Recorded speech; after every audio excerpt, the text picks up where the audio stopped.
भारत को गुलाम तलवार से नहीं बनाया गया, ना ही तोपों से, बल्कि एक कलम से लिखे गए वादे से और एक भारतीय की गद्दारी से।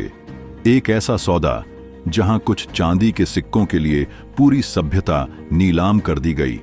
लेकिन क्या आपको पता है, अंग्रेजों को भारत का रास्ता वास्को डी गामा ने नहीं दिखाया था? तो फिर वो हमारे बीच तक पहुंचे कैसे? और कैसे एक नवाब ने भारत को अंग्रेजों के सामने घुटनों पर ला दिया?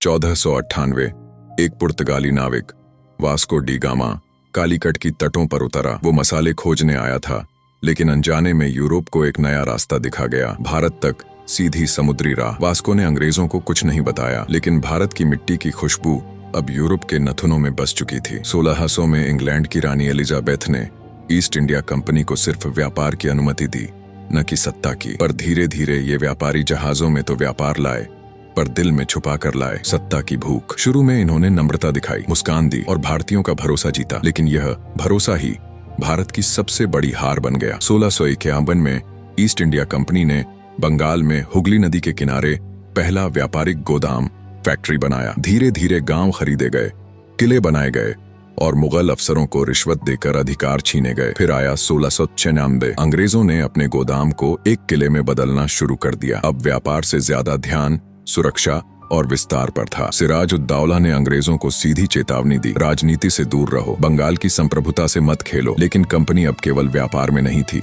वो अब बंगाल पर शासन चाहती थी। सिराज समझ गया था कि ये कंपनी अब व्यापारी नहीं रही, ये लुटेरे बन चुके थे। रॉबर्ट क्लाइव ने बंगाल के सेनापति मीर जफार को गुप्त रूप से मिलाया। कहा गया, सिराज को हराने में मदद करो और नवाब की गद्दी तुम्हें मिलेगी। मीर जफार ने भारत को बेचा सत्ता के लालच में। वो खामोशी से गद्दारी की पटकथा लिख रहा था और भारत को इसका अंदाजा भी नहीं था।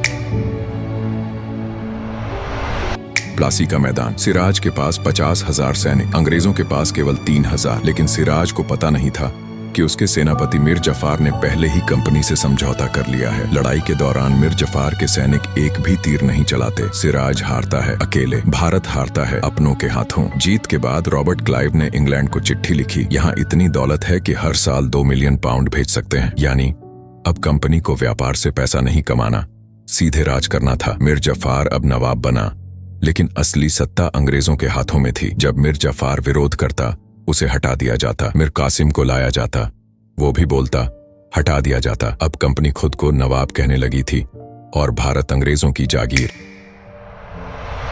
लॉर्ड डलहौजी ने डॉक्ट्रिन ऑफ लैप्स लागू किया। अगर किसी राजा का बेटा नहीं तो राज्य हमारा। झांसी, सतारा, नागपुर, एक के बाद एक राज्य निगल लिए गए। अंग्रेज अब सिर्फ भारत को नहीं, भारतीय गर्व को भी निगल रहे थे। प्लासी की लड़ाई सिर्फ तलवारों की नहीं थी, ये गद्दारी की कहानी थी। अगर मीर जफार ना बिकता, अगर सिराज का साथ दिया गया होता, शायद भारत आज अलग होता। इसलिए याद रखो, जब अपने ही बिक जाते हैं तो दुश्मनों को हमला करने की जरूरत नहीं पड़ती।